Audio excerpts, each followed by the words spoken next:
Une production des studios Bass.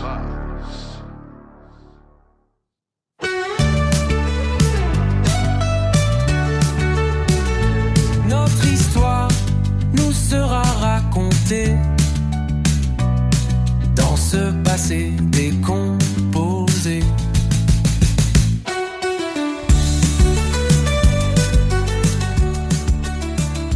Bonjour tout le monde, bienvenue à ce 7e épisode du balado Passé décomposé. Je m'appelle Guillaume Beaulieu et comme toujours, je suis accompagné par mon fidèle acolyte Martin Archambault. Bonjour Martin. Bonjour Guillaume, comment ça va? Ça va très bien. Je trouve qu'on prend notre aise dans ce beau projet. C'est vraiment super agréable.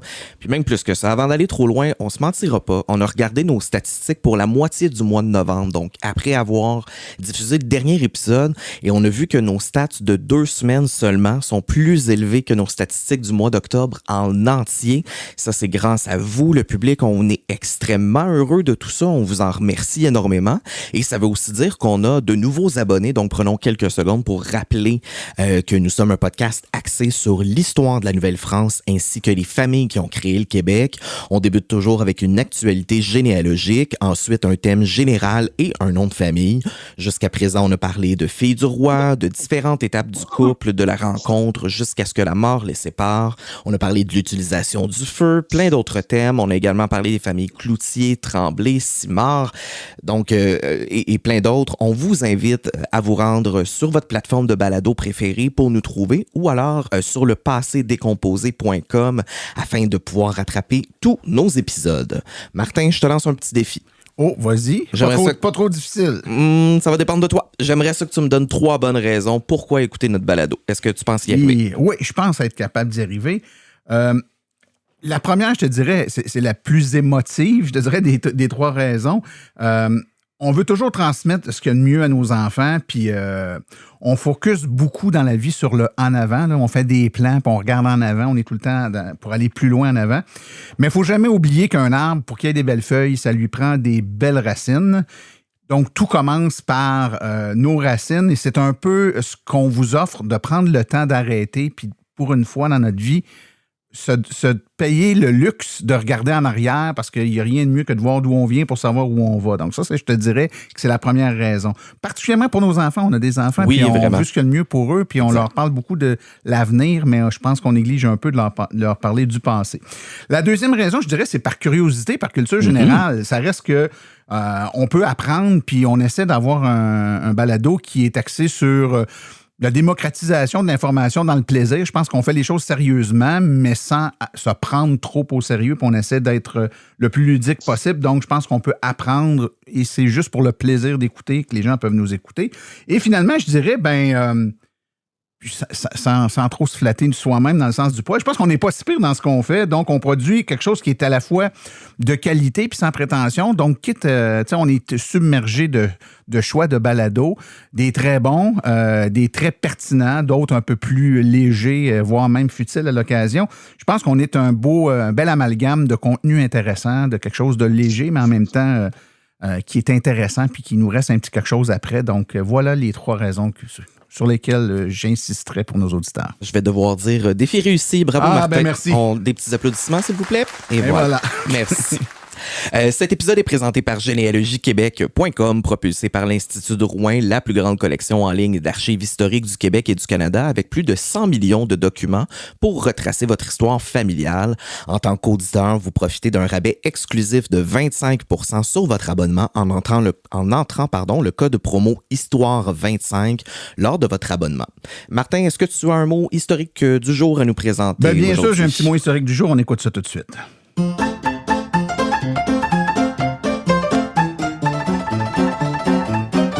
Le mot historique du jour.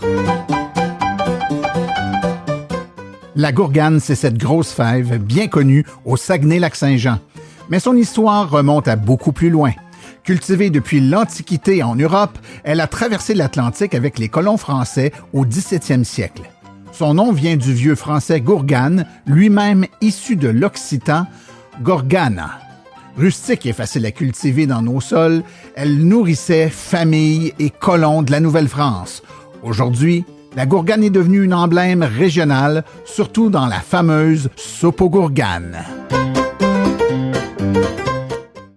Martin, j'avais tellement hâte d'entendre tes capsules que j'ai même devancé cette section. Ah, je m'en excuse. C'est pas grave. Il y a pire dans la vie. Pour notre actualité généalogique d'aujourd'hui, je vous ramène à l'épisode 5 où je vous avais parlé d'un projet dans la région de l'Abitibi-Témiscamingue, principalement en fait dans la région du Témiscamingue, où il y a un mécène du nom de Jean-Pierre Pépin qui avait financé un projet de transformation d'église en centre généalogique multifonctionnel.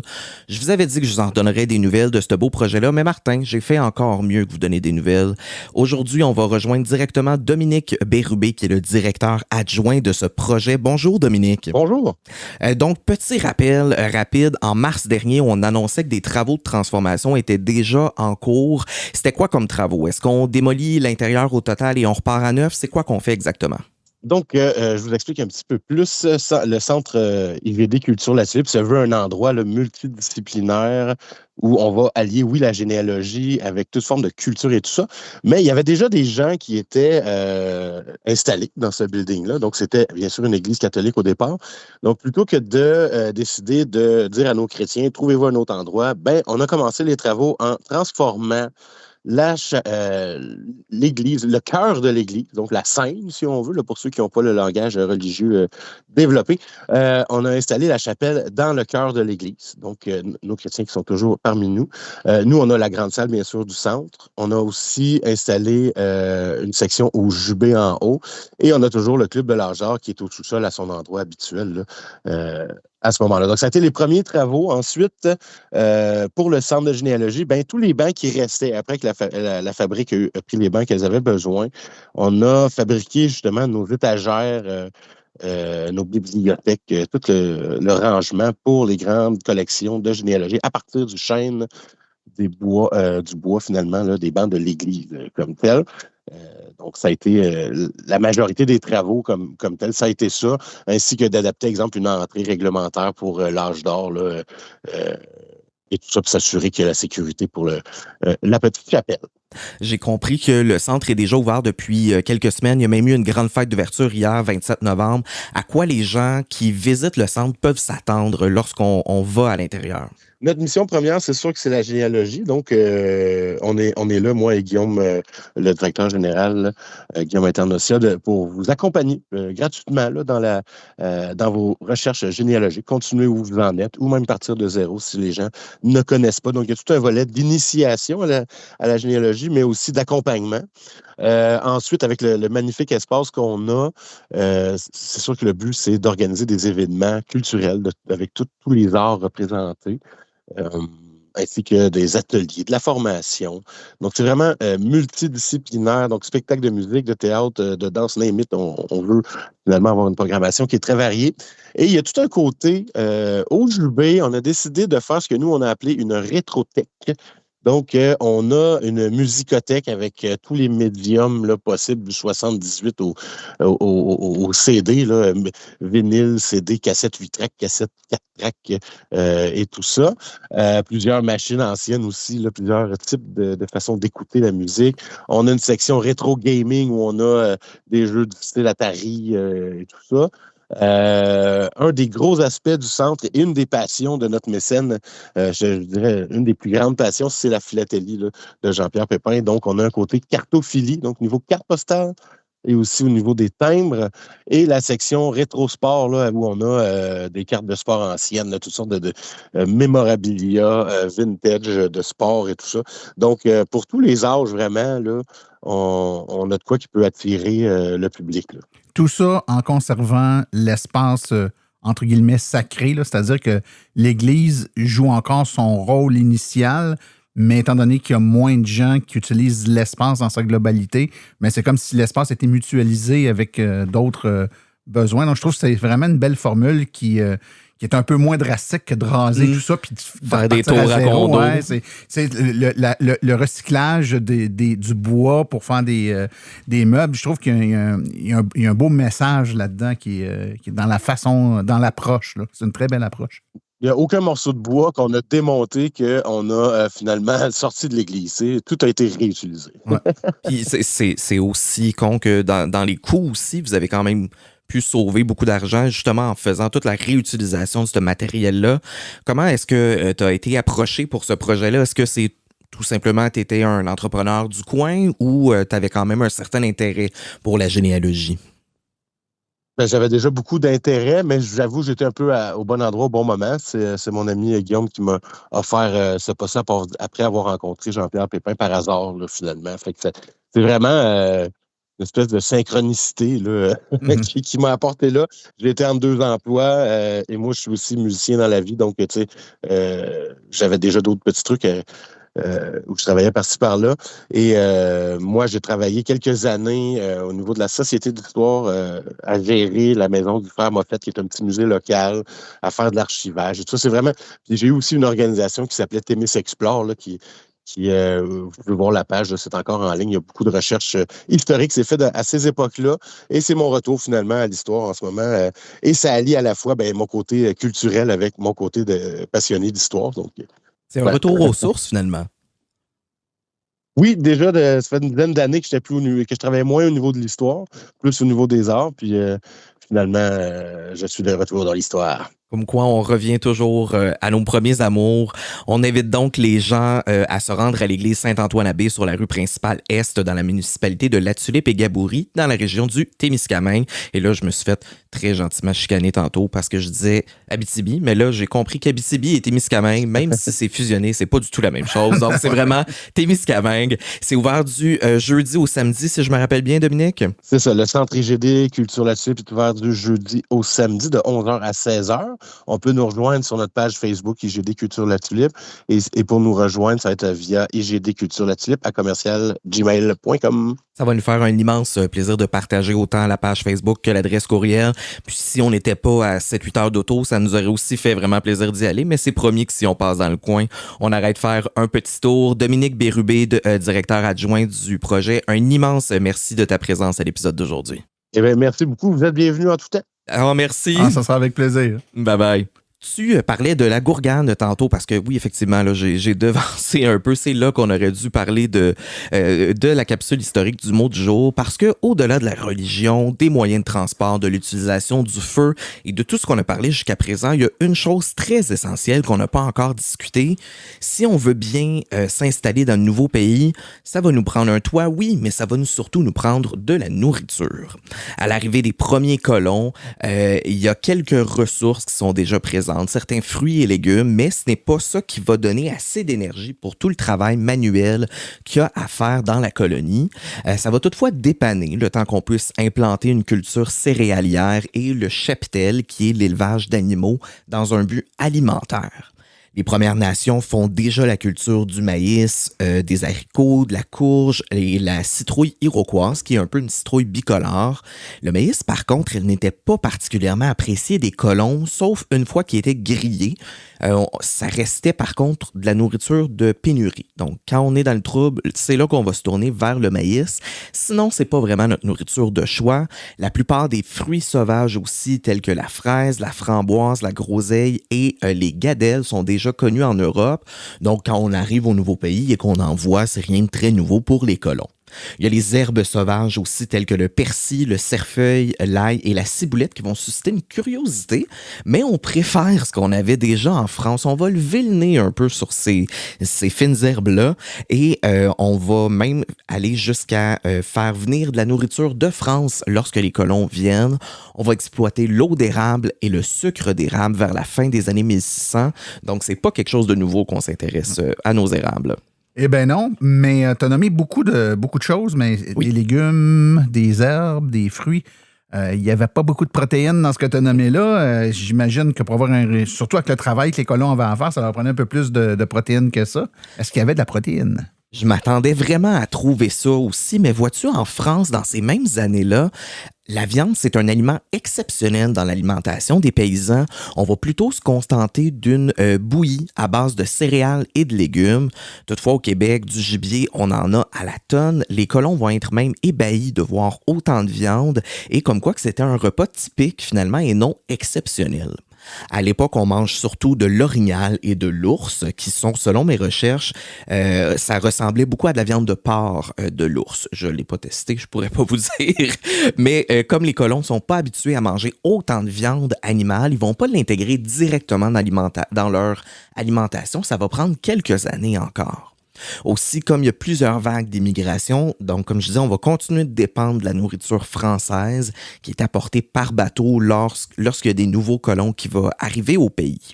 La dernière raison est que les premiers colons n'ont pas nécessairement d'armes à feu, donc peuvent difficilement faire la chasse au plus gros gibier. Je sais pas pour toi, Martin, mais moi, aller chasser un ours avec un arc à flèche ou à main nue... Ouais, non, pas tellement. J'ai pas trop envie. À l'inverse, le petit gibier est quand même apprécié. On va parler d'outards, de doigts, de perdrix, de sarcelles, de canards et bien sûr la tourte, qui est une sorte de pigeon. La tourte, c'est facile à capturer, ça s'apprête facilement. Même si on n'utilise plus la tourte en tant que telle aujourd'hui, on a encore des échos du passage de la tourte. Si je vous parle de la fameuse tourtière, ouais. ben oui, la fameuse tourtière du lac Saint-Jean, mais c'est un dérivé d'un plat également qui était nommé tourte, qui était de la viande de tourte enrobée de pâte. Il y a aussi le nom cipaille, parfois appelé cipâte, dépendant des régions, là, qui est aussi un peu l'ancêtre de la tourtière. D'ailleurs, le nom cipaille vient de l'anglais sea pie, donc une tarte des mers, et c'est un repas très populaire sur les bateaux britanniques d'ailleurs. Tu parles de chasse, tu parles de tourtière et de cipâtre. Je trouve que tu es d'ailleurs très brave à aborder ce sujet-là, sachant qu'il va probablement avoir 85 personnes de toutes les régions du Québec qui vont nous écrire pour nous donner leurs nuances et leur interprétation. Ça, c'est comme dire la meilleure poutine ou la première poutine vient de Drummondville. C'est jouer avec le feu. Mais tu n'as pas parlé de pêche, par contre, mon cher ami. J'imagine que, étant donné qu'on arrivait par bateau, que tout le transport, on l'a déjà dit, et les villages s'installaient le long des cours d'eau. J'imagine que la pêche devait jouer un rôle dans l'approvisionnement de la nourriture. Tu as tout à fait raison. Dans les premières années de la colonisation, les lacs, les rivières débordent de poissons. Il y a une variété incroyable de poissons et ça va devenir très utile, entre autres notamment à cause de la religion. Où est le lien là-dedans? C'est que dans le calendrier religieux, il y a environ 150 jours par année durant lesquels on ne peut pas manger de viande, les vendredis et les samedis de chaque semaine, les 40 jours du carême, donc entre le mardi gras et Pâques, et la veille de certaines fêtes religieuses. Comme on s'habitue doucement à manger du petit gibier, on s'habitue à avoir un peu plus de protéines, le poisson va venir combler durant ces journées-là où on ne pourra pas manger de viande. Parmi les poissons les plus populaires, on va retrouver l'anguille, la morue et le saumon, qui sont très riches en gras et en protéines. On mange aussi de l'achigan, du doré, du masquinongé, de l'esturgeon, du brochet, de la truite, mais en quantité un peu plus petite. C'est vraiment anguille, morue et saumon qui vont être les plus populaires.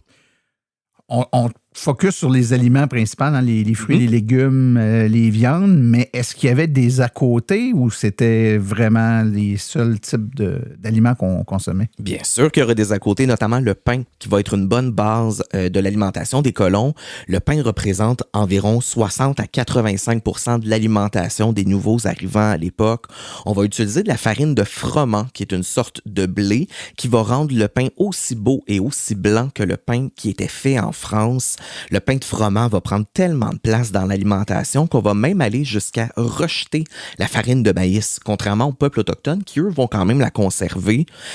Qu'est-ce qui va bien avec du pain? Du beurre, bien sûr. On va consommer le beurre, surtout durant l'hiver, dans les journées où les repas sont moins bourratifs. Certains écrits rapportent également qu'il y aurait eu du fromage dans la région de l'île d'Orléans et de Repentigny, mais on ignore encore à ce jour l'origine et la composition de ce dit fromage.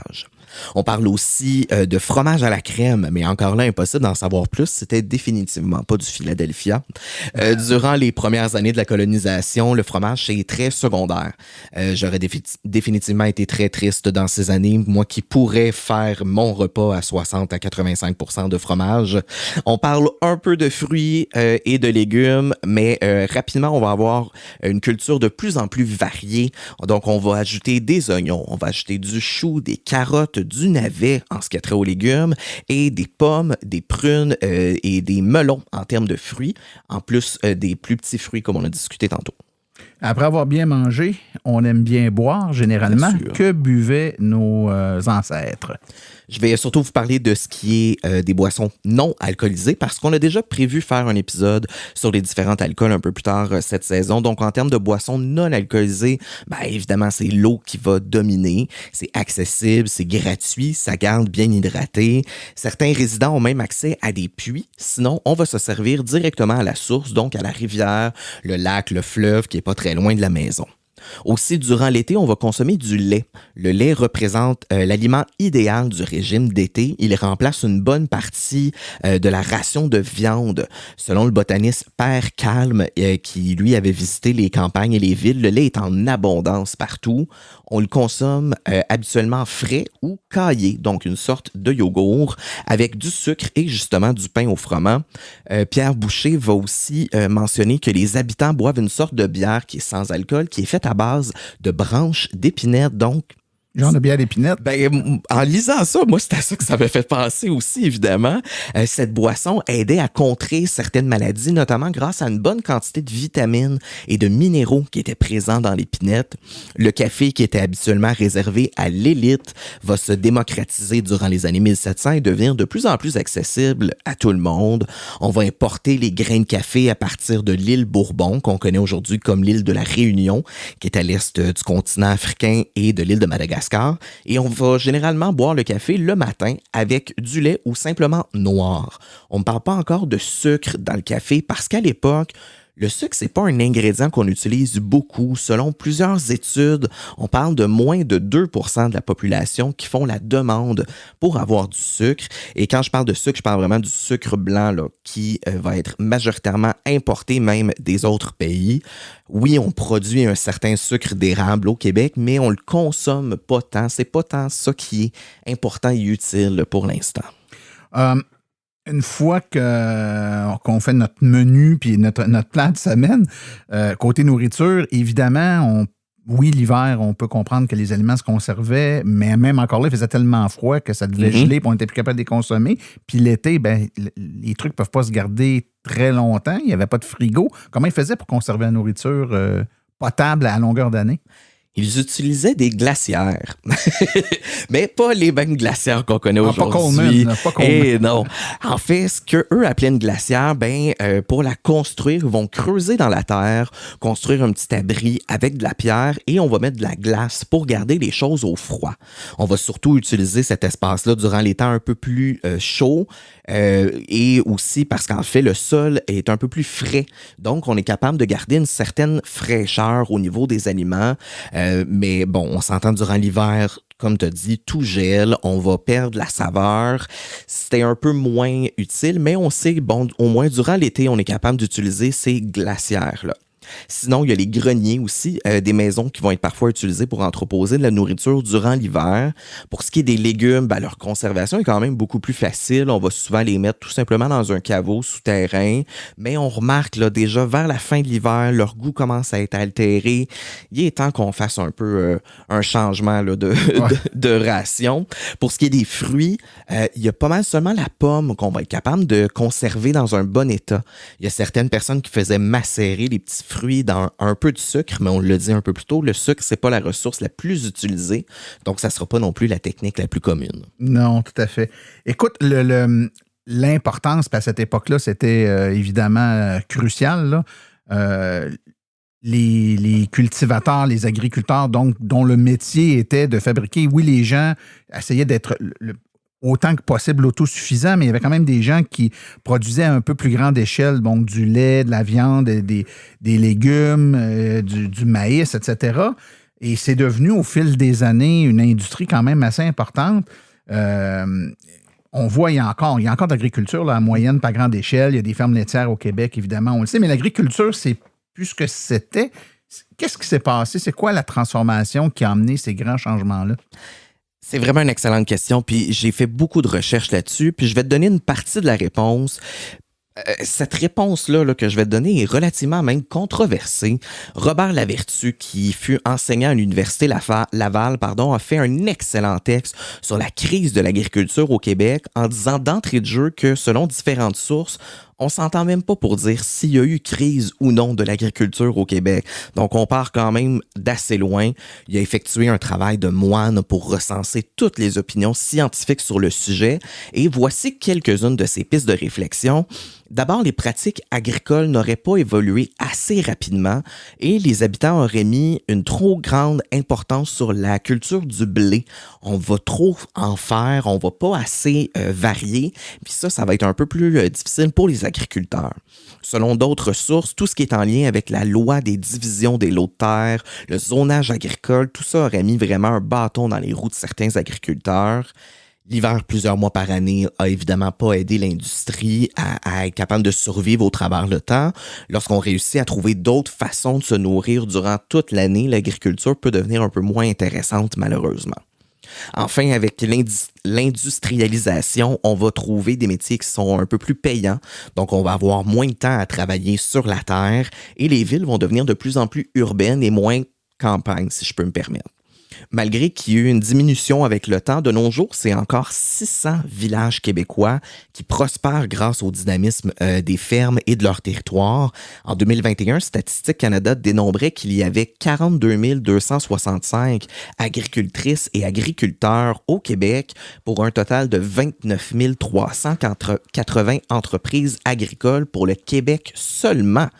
Personnellement, j'habite Sainte-Anne-des-Plaines, donc disons quand même un village, même si ça s'est quand même beaucoup développé durant les dernières années, mais lorsqu'on regarde une vue aérienne de ma ville, le village, donc où est-ce que les maisons, les commerces et tout ça, ça représente environ 10 à 15% du territoire. Le reste du territoire, c'est des terres, c'est des entreprises agricoles. Donc, est-ce que l'agriculture est aussi forte qu'au début de la colonisation? Non. Est-ce que l'industrie de l'agriculture est en fin de vie? Loin de là. J'ai même envie qu'on donne une belle visibilité à ces entreprises agricoles qui travaillent fort au quotidien. Dans les prochains jours, on va faire une publication Facebook et on va vous demander d'identifier les petites entreprises agricoles que vous encouragez, que vous aimez, que ce soit fruits, légumes, fromages, viande, peu importe. Pour ma part, je vais saluer la laiterie Charbonneau à Sainte-Anne-des-Plaines, justement. Ils ont plusieurs fromages différents, mais entre autres du fromage en grains, érable et bacon ou du fromage en grains au barbecue. Je dois avouer que c'est vraiment très, très bon. J'ai beaucoup parlé, là, donc je vais vraiment te laisser la place, mon cher. De quoi tu as envie de nous parler aujourd'hui? Ben, tu as parlé brièvement, Guillaume, de l'acériculture. Ben, moi, j'ai envie de te parler justement de ce sujet passionnant.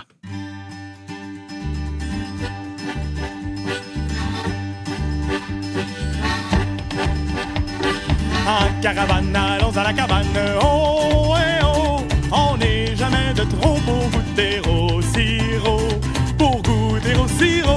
d'érable.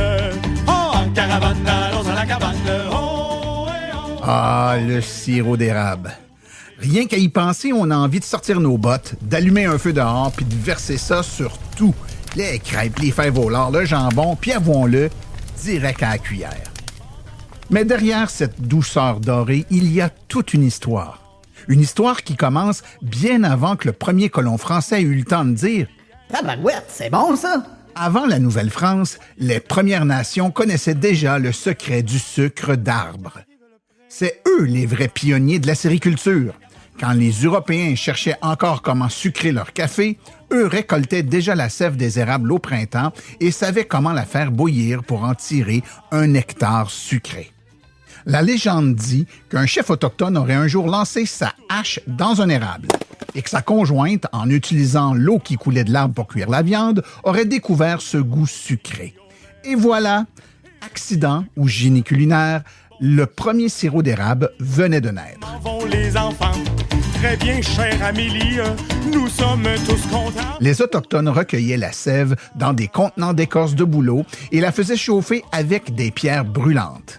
Pas d'évaporateur ni de thermomètre, juste du flair et de la patience.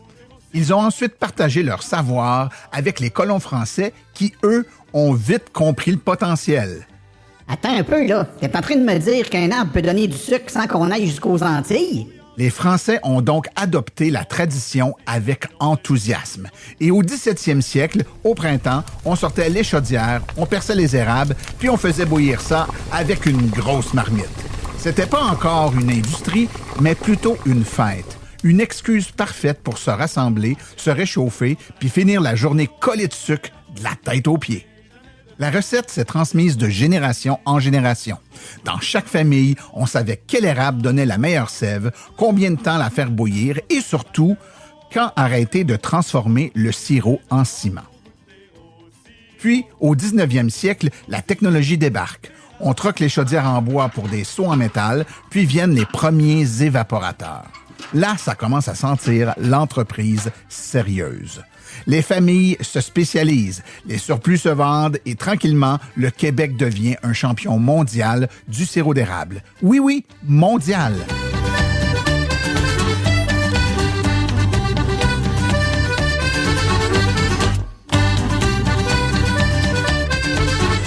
On produit aujourd'hui plus de 70% de tout le sirop d'érable sur la planète. Le reste, ce n'est que de pâles imitations.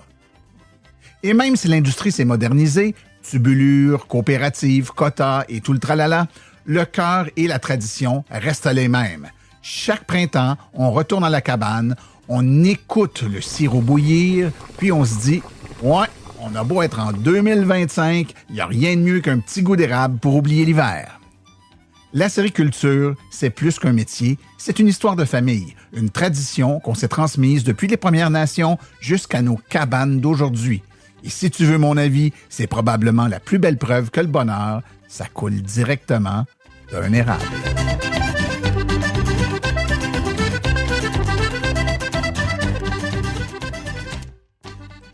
70% du sirop d'érable mondial. » Ouais, quand même, hein? Quand même. C'est vraiment très intéressant. Il y avait une très bonne chanson traditionnelle qui roulait à l'arrière. Est-ce que tu te rappelles du nom de l'artiste, qu'on puisse au moins parler d'eux? Ben oui, Guillaume, il s'agit du groupe Le Vieux Borloo. C'est un groupe folklorique de Rouyn-Noranda, en Abitibi. C'est une chanson qui s'appelle La Cabane à sucre et c'est tiré de leur album qui s'appelle Embarque, qui date de 2010. On est très content de recevoir une fois de plus des membres d'une association qui représente le nom de l'ancêtre dont on vous parle aujourd'hui. Pour cet épisode, on vous parle des frères Louis et Pierre Gagné, les ancêtres de la quasi-totalité des Gagné, et bien surtout des familles Bellavance du Québec. Et pour parler de ces frères, on reçoit la présidente de l'association, la présidente, du conseil d'administration de l'association des familles Gagné Bellavance, Madame Guyane Bellavance, et Monsieur Daniel Gagné, vice-président et trésorier de l'association. Bonjour messieurs et mesdames, on est très content de vous recevoir encore aujourd'hui. Je vais vous poser à vous, Madame Bellavance, la première question, mais Monsieur Gagné, vous ne vous gênez surtout pas de compléter au besoin. Madame Bellavance, est-ce que vous pouvez nous parler un peu de l'histoire de l'association? Ça a parti quand? Est-ce que vous savez un peu par qui? Donc, un peu la genèse de tout ça. Les premiers balbutiements de l'association, c'est au tout début des années 50, 49 ou 50. Le frère Roland Gagné, si je ne me trompe pas, Daniel, et quelques autres acolytes. Donc, le premier rassemblement a eu lieu à Sainte-Anne-de-Beaupré, puisque c'est le lieu des premiers établissements à la fois de Pierre et de Louis, ou de Louis et de Pierre. Et à la suite de ça, il y a eu des rencontres qui se sont faites toutes les années jusqu'aux années 70. Puis, il y a eu publication d'un bulletin de façon très régulière. Il y avait des rencontres régionales.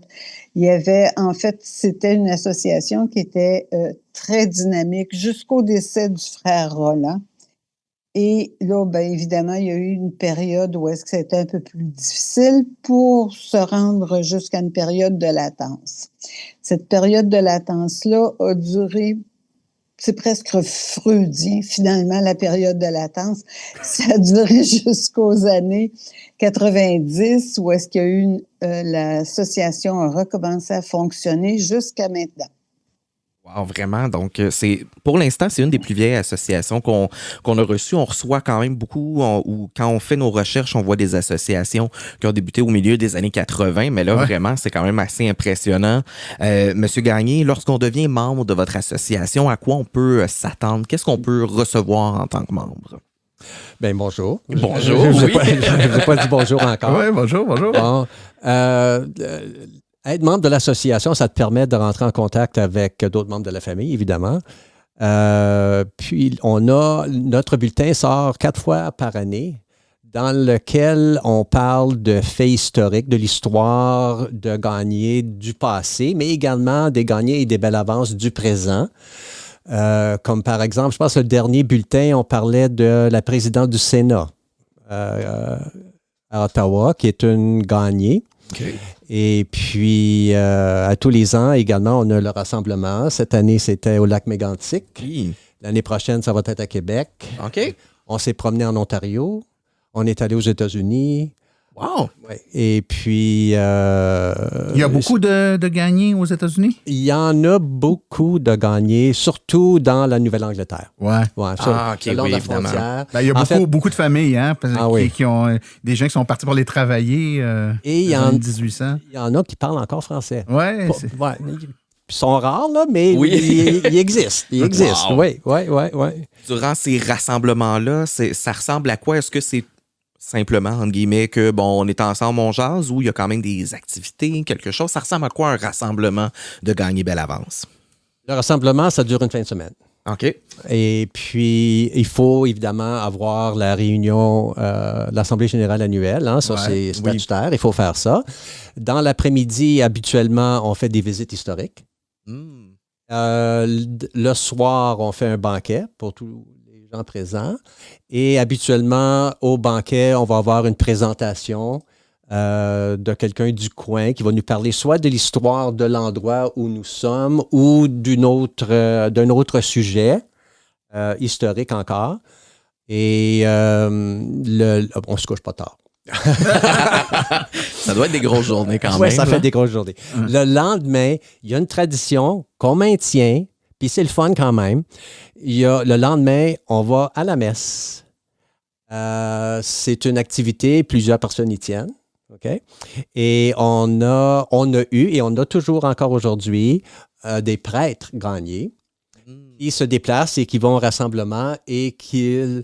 vont présider exactement. l'office. Ah, Puis, évidemment, on choisit notre église. Ah. On va aller dans une belle église historique, quelque chose de significatif. Et après ça, on a un brunch, puis on se dit bonjour et à l'année prochaine. Fantastique. C'est vraiment intéressant. Oui. J'ai consulté beaucoup votre site Internet pour pouvoir faire cette capsule-là aujourd'hui. Puis j'ai trouvé ça vraiment intéressant parce que en fait, tous les membres ont un numéro de membre. Et ce que je trouvais beau de voir, c'est qu'on peut voir que vous n'êtes pas 3-4, là. Parce que si on s'attend seulement à Gisèle Gagné, une des administratrices, elle est le numéro 1079. Donc, il y a quand même quelques membres là, dans votre association. Oui, on est rendu à 1300 quelque chose. Wow. Okay? Mais ça, ce sont des numéros séquentiels. Donc, ça ne veut pas dire qu'on est 1300 en ce moment, parce que le numéro 1, il est décédé depuis longtemps. Oui. Oui, je comprends. Madame Gagné... Belle avance. Belle avance. Je vais tout t'expliquer pourquoi tantôt. Oui, je l'ai compris. C'est un lapsus. Expliquez-moi, parce que souvent, quand on fait partie d'une association comme la vôtre, l'un des moteurs qui nous anime, c'est on veut être capable de se connecter quelque part dans l'arbre généalogique de la famille. Donc, est-ce que vous offrez à votre association un service de généalogie, d'aide à la recherche généalogique? Avez-vous des documents qui pourraient aider un gagné / belle avance qui veut faire son arbre généalogique? Est-ce que vous êtes une source d'information? Puis souvent, les associations, les recherches ont été bien faites, là, ça a été épuré, puis les faussetés qu'on retrouve sur Internet un peu partout, vous les avez enlevées. Vous avez quelque chose de propre. Est-ce que vous avez un service qui peut aider quelqu'un qui devient membre chez vous à parfaire son arbre généalogique? Tout à fait. En fait, la personne n'est pas un généalogiste, mais c'est un monsieur qui s'intéresse à la généalogie depuis plusieurs années. Et ce qu'on appelle le dictionnaire, communément chez nous, la banque contient au-delà de 200 quelque chose mille noms. On est rendu à 333 000, Guyane. 333, wow! Écoute, il se passe des choses quand je suis pas là. Il ne faut pas fermer les yeux trop longtemps. Non, c'est ça. Non. Alors, ça comprend plusieurs documents écrits. Ça comprend aussi des photos, des notices nécrologiques. On peut retracer tout plein de monde. Et on s'en occupe au niveau de l'association. En fait, c'est Jean-Yves Bellavance qui s'occupe de cette partie-là, avec beaucoup de rigueur, je dois vous dire. Il fait pas partie des erreurs répétitives. Et quand ça arrive, il se dépêche à corriger l'erreur. Bien sûr. L'erreur est humaine, mais souvent, et c'est une constatation, puis j'en profite pour dire aux auditeurs là, qui sont pas encore membres de l'association familiale, là, peu importe la famille dans laquelle ils sont, les associations familiales sont souvent probablement le meilleur moyen d'avoir accès à des informations généalogiques de qualité. Parce que de l'information, il y en a partout. Le problème, c'est pas l'information, c'est la qualité de l'information. Et les associations de famille ont souvent des gens qui, sans être des généalogistes, ont vraiment fait le ménage au fil des années, là, des décennies. Les erreurs ont été corrigées, les doublons ont été trouvés, les personnes qui ont utilisé 2 noms au fil du temps, puis finalement, c'est la même personne, on l'a identifié. C'est fait, là. Fait que moi, je vous conseille de passer par ces associations-là. Si vous cherchez une raison d'être membre, en voilà une excellente, là. Vous avez tout à fait raison. Parler de Jean-Yves Bellavance, puis son nom est ressorti beaucoup dans mes recherches, justement. Il y avait quand même quelques sites de gens qui ont décidé de faire l'histoire de la généalogie des Gagné ou des Bellavance sans être membre de l'association, mais souvent dans les sources pour les textes. C'était le nom de Jean-Yves Bellavance qui était là. Donc, voilà. Juste rapidement. J'ai jamais vu une personne dire ma grand-mère, c'est une Gagné ou j'ai un Gagné par ici ou je suis pas trop sûr. Allez voir Jean-Yves, bang, on le trouve tout de suite. Moi, en tout cas, c'est vrai que je suis pas toujours là, mais à toutes les fois que je l'ai vu faire, on a toujours trouvé la connexion. Ils sont bons. La mairesse de Lac-Mégantic, Julie Morin, il me semble que sa grand-mère, c'est une Gagné. Elle est allée voir Jean-Yves. Pendant le rassemblement, on l'a trouvé de suite. Wow, excellent. Incroyable. On va débuter aujourd'hui avec l'histoire de Louis Gagné d'abord, qui est le père de la première lignée de Gagné du Québec. Donc, Louis est baptisé le 13 septembre 1612 dans la paroisse Saint-Martin à Igé, dans le Perche, en France. Louis, c'est le fils de Louis Gagné père et de Marie Launay. Et tout comme Louis père, Louis fils va aussi pratiquer le métier de meunier. Louis fils va travailler au moulin de Courtoulin et puis à celui de Guémancet, j'espère que j'ai bien prononcé. On remarque aussi en faisant les recherches que le nom Gagné s'écrit à l'époque G-A-S-N-I-E-R.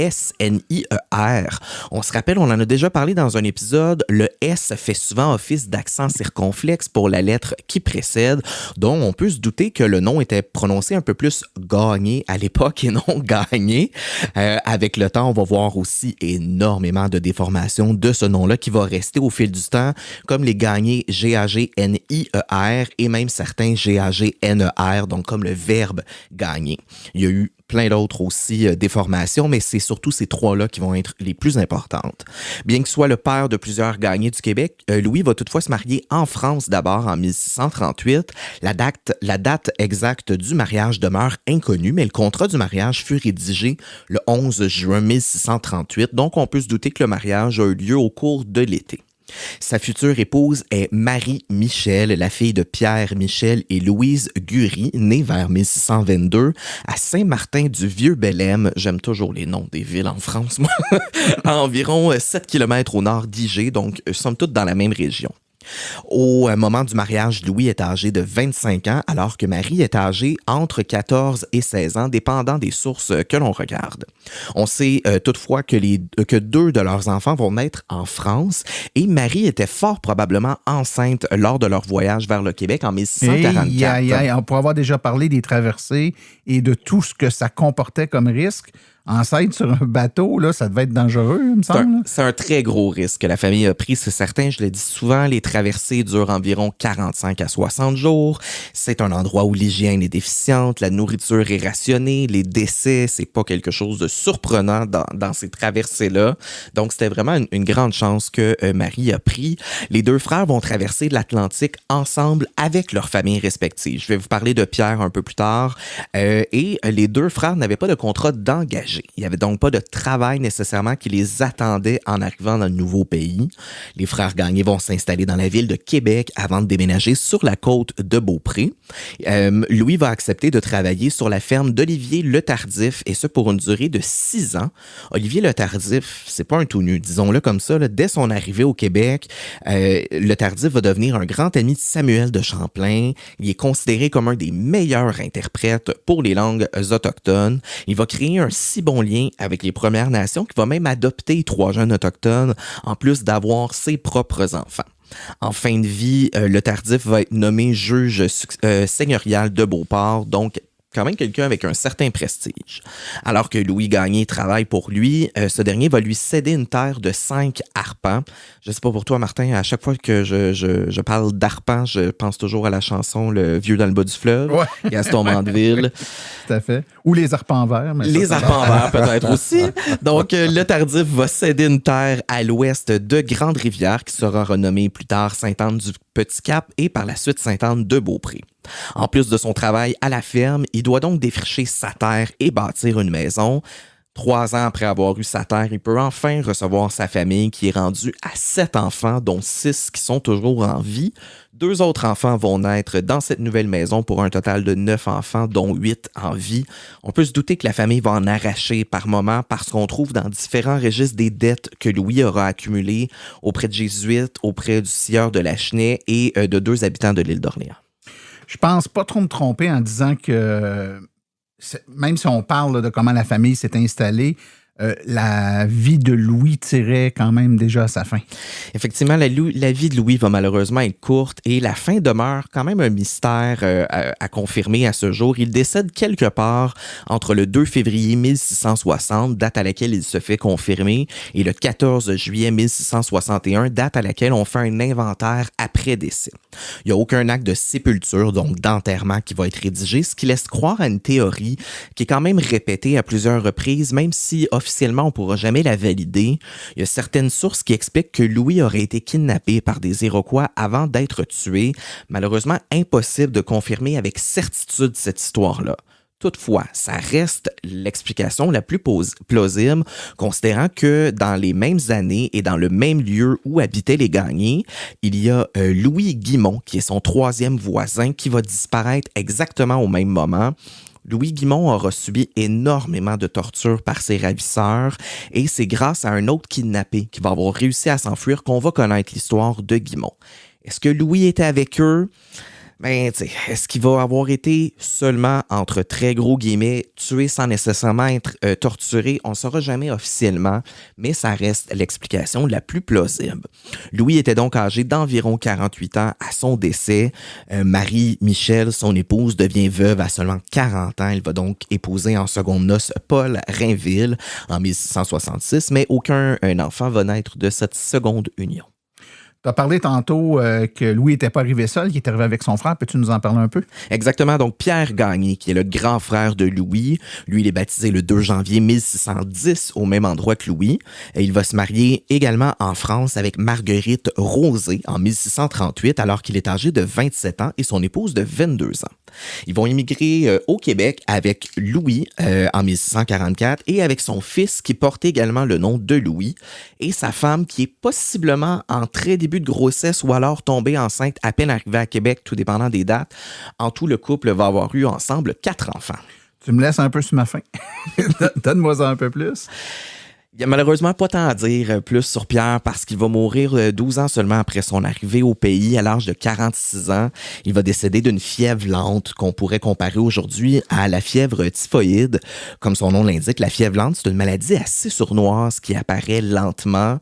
Ceux qui ont eu une vraie bonne grippe dernièrement, là, on se rappelle qu'on se réveille un matin avec l'impression de s'être fait reculer dessus par un camion 18 roues. Avec une fièvre lente, c'est des petits symptômes très progressifs qui vont arriver. Et puis, on va commencer avec une faible fièvre, petit maux de tête, mal de gorge qui va s'intensifier durant 2 à 3 jours et va durer entre 2 et 4 semaines. On vient de me glisser une note, là. Ils ne sont pas arrivés en même temps, les frères. Arrivés un petit peu plus tard. Pardon, je m'en excuse. Plus le temps va avancer, plus les symptômes vont s'aggraver. On va voir maintenant une pneumonie. Il y a certains organes qui vont arrêter de fonctionner, qui vont fonctionner plus difficilement et dans des cas plus graves, on va évidemment en mourir, du moins à l'époque. Parce que de nos jours, même si la fièvre typhoïde est un peu moins courante, on peut quand même en guérir avec un bon traitement. Tu nous expliquais, dans le fond, les deux frères sont pas morts très, très vieux, mais c'est pourtant une famille importante de la Nouvelle-France et du Québec. Donc, la lignée va avoir le temps de s'installer quand même puis de laisser sa marque. Effectivement, les deux enfants, les fils de Louis et de Pierre vont quand même avoir plusieurs enfants. Et du côté de Pierre, son fils aîné, Louis Gagné, dit Bellavance, d'où le pourquoi notre chère dame Guyane porte le nom de Bellavance. Louis, fils, va arriver au Québec à l'âge de 10 ans et à seulement 20 ans, il va déjà être dans des registres de Beaupré parce qu'il réussit à faire différentes transactions. À 20 ans, il est encore mineur, donc on voit qu'il chômait vraiment pas dans la vie. Ce qui est intéressant aussi, c'est qu'en faisant certaines lectures, notamment de M. Bellavance, dont vous avez parlé tantôt, qui agit à titre de généalogiste pour l'association, lui-même, en faisant ses recherches, s'est dit, sans même y penser, « Wow, il y avait déjà une belle longueur d'avance ». Est-ce que ce surnom-là vient de là? C'était quand même intéressant. Lui-même, il s'est passé ce commentaire-là en faisant les recherches. En 1670, Louis Gagné dit Bellavance va quitter la ville de Québec pour se rendre à Montréal avec un ami, un dénommé Gamache, et ils vont travailler ensemble pour l'intendant Jean Talon. Le travail des deux hommes va être tellement apprécié et reconnu que les administrateurs de la colonie vont offrir une seigneurie au Cap-Saint-Ignace aux deux hommes. Juste pour être certain que tout le monde qui nous écoute est à la même place, peux-tu nous redire brièvement qu'est-ce qu'une seigneurie? En résumé, une seigneurie, c'est un ensemble de terres. Donc, si on veut très vulgairement et très grossièrement résumer, là, c'est un peu l'équivalent d'une ville. Donc, le responsable de la seigneurie, qu'on va appeler un seigneur, va être en charge de la région, un peu comme le fait aujourd'hui les maires et les mairesses. Ça gère un peu les finances et tout ça. Donc, c'est un peu la personne qui décide le tout. Louis va décider d'appeler sa seigneurie la seigneurie de Lafrenais en souvenir d'un château en France dont il gardait d'excellents souvenirs. Louis est donc en bonne position financière, son avenir est assuré ou presque. Malgré ça, lui, il décide qu'il n'a pas envie de simplement s'asseoir sur son titre de seigneur. Il veut continuer à être utile dans la colonie. Donc, en 1673, il prend la courageuse décision d'accompagner Louis de Buade de Frontenac, qui est gouverneur de la Nouvelle-France, dans une expédition visant à construire le fort de Cataraqui dans l'actuelle ville de Kingston. Le fort se nomme aujourd'hui le fort Frontenac en l'honneur du gouverneur, mais à l'époque, fort de Cataraqui est issu d'un mot iroquois à Cataraquewen et signifie terre de glaise tirée hors de l'eau. J'espère que mon accent iroquois était à point. Il est excellent.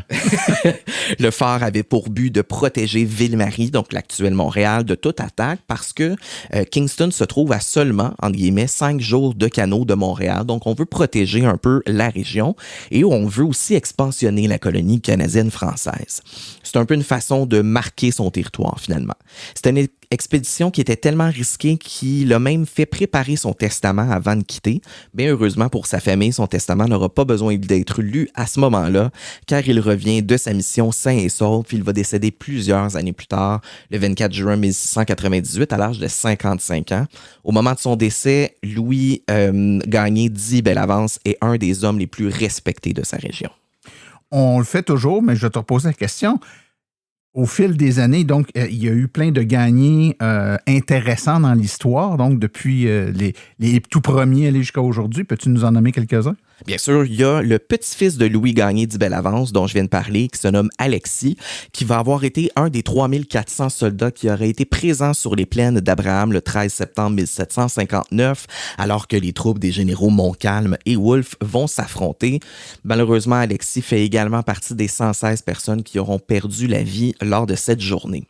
Il y a également Michel Gagné, qui est un des pionniers de la Société des 21, qui est le 3 fois arrière-petit-fils de Louis Gagné, qui aura été marquant. La Société des 21, c'est un groupe d'hommes qui vont s'associer et former une société d'exploitation forestière dans la région de Saguenay, un territoire qui est alors fermé à la colonisation.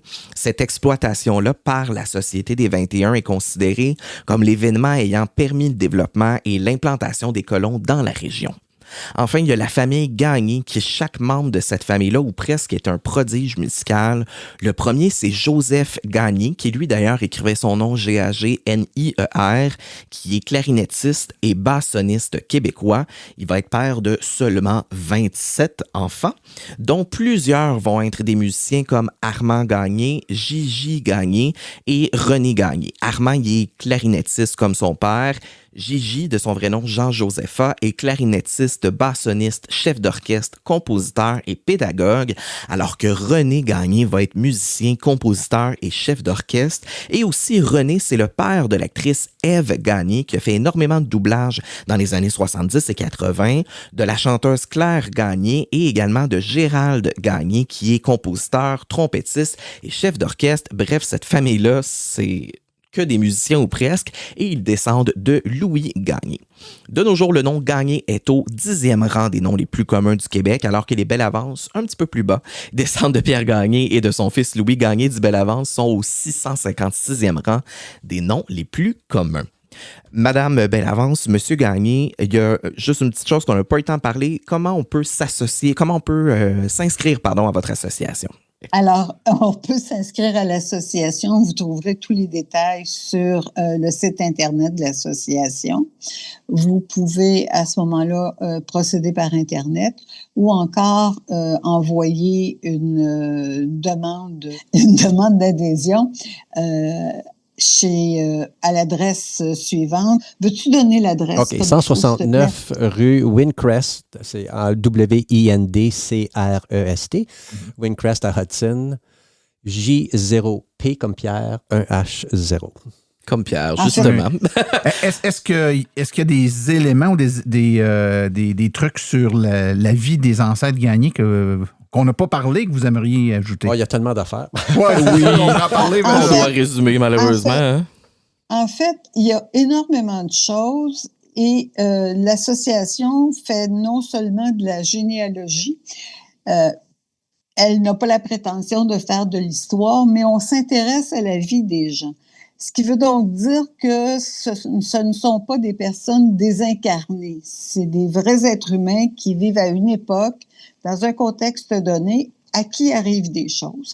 Alors, souvent de fois, on retrouve dans le bulletin et ou lors des rassemblements une personne qui va raconter ces gens-là.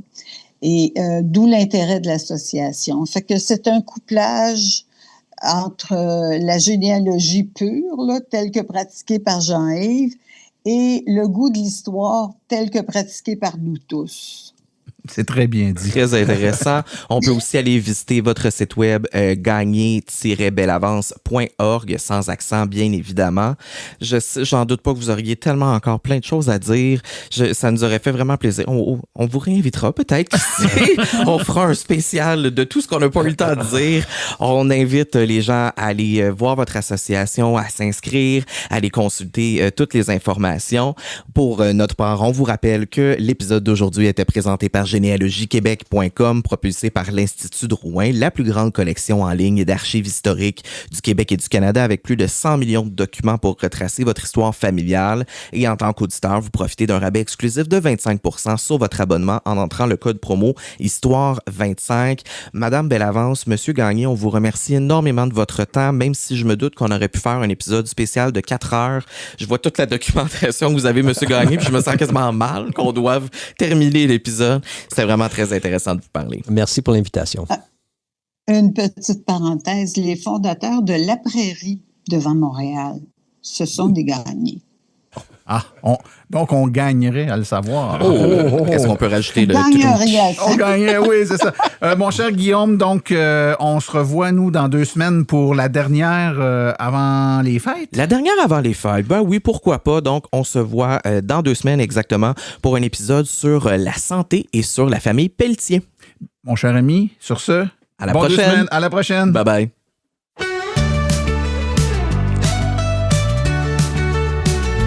Notre histoire nous sera racontée dans ce passé des contes.